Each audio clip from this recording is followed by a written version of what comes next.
So here is the uncomfortable truth about roadmaps. If you're presenting everything as locked in and guaranteed, you're probably lying, and everyone knows it. I worked with a software company once that spent months presenting their annual roadmap as a fixed plan, only to watch 60% of it get reshuffled by Q3. The engineering team started calling the roadmap presentations fiction hour. Customers stopped believing delivery promises, and the sales team couldn't confidently discuss upcoming features. The roadmap became a liability instead of an asset. And many organizations fall into this false certainty trap. They think showing confidence means treating everything as equally certain, equally committed, or equally locked in. The problem is not that roadmaps change. The problem is pretending they won't. Now let's scroll down here, and I'm going to walk through this in some more detail. Here we are. When organizations treat tentative plans as firm commitments, three expensive problems come up. First, confidence erodes when timelines slip. If you've presented Q3 work as guaranteed, and then it gets pushed to Q4 because of dependency changes, stakeholders question your competence rather than understanding the natural evolution of complex plans. Second, teams feel blindsided by changes because they weren't prepared for flexibility. When everything is presented as locked in, even reasonable adjustments feel like failures or pivots rather than normal course corrections. And third, rigid roadmaps break under pressure because there's no built-in mechanism for adaptation. When change is treated as deviation from plan rather than part of planning, organizations become reactive instead of responsive. The irony is that trying to appear certain actually makes you less trustworthy when uncertainty then reveals itself. So the real solution here is not to hedge everything or to communicate with constant disclaimers. It's to be strategically transparent about what's confirmed versus what's aspirational and why that distinction matters. This requires credible uncertainty, openly distinguishing between different levels of commitment while maintaining confidence in your overall direction. So today I'm going to walk you through a 5-step action plan that preserves roadmap credibility by being honest about what you know versus what you're still trying to figure out. So step 1, you first need to create clear visual and conceptual distinction between different types of work on your roadmap. The committed zone includes work with full approval, team agreement, and confirmed resourcing. This is stuff you're genuinely promising to deliver. Teams are assigned, dependencies are resolved, and you have high confidence in delivery. The aspirational zone includes planned work that's still subject to revalidation based on capacity, dependencies, or market feedback. This is your current direction, but it might change as you learn more. The key is making this distinction visual and obvious. Don't bury it in footnotes. Make it a core part of how your roadmap is structured and communicated. I worked with a gaming studio that used this approach beautifully.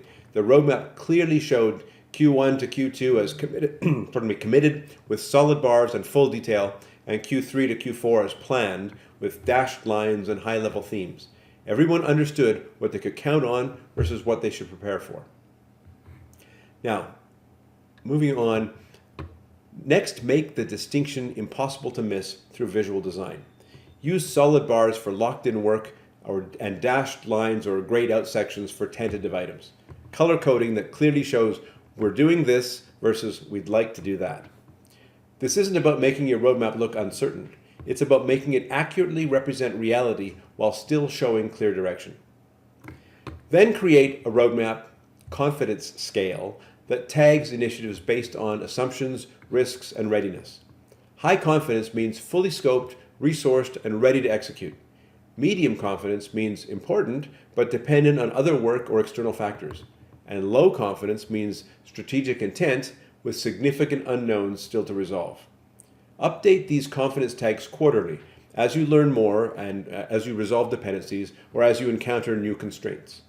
This gives stakeholders a realistic sense of what's locked versus what's evolving.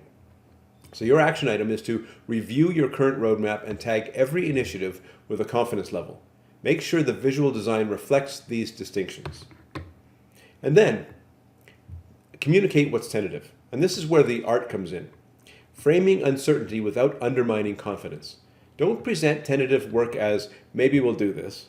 Present it as, we're planning to do this, and here's what needs to happen for that plan to work. Use roadmap walkthroughs to explain, here's what's locked in for the next 2 quarters. We have the teams, resources, and dependencies sorted. And here's what we're planning for the second half of the year. This is our current direction, but we'll reconfirm timing and scope as we get closer. I like to use a simple framework. This is what we're committed to delivering. This is what we're positioned to deliver, and this is what we're preparing to deliver. Each category has different implications for stakeholders and teams. And this shows that you have a plan without pretending that you can predict the future with perfect accuracy.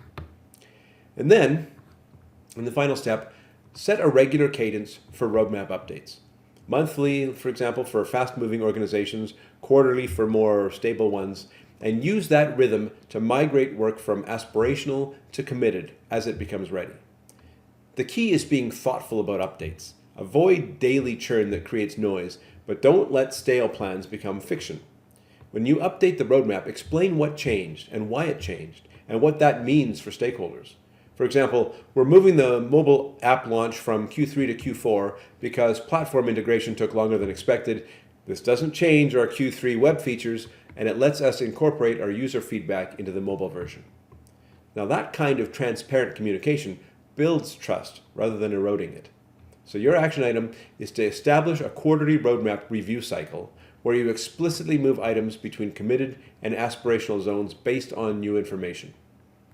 When you stop pretending that everything is locked in, something interesting happens. Stakeholders actually trust your roadmap more and not less.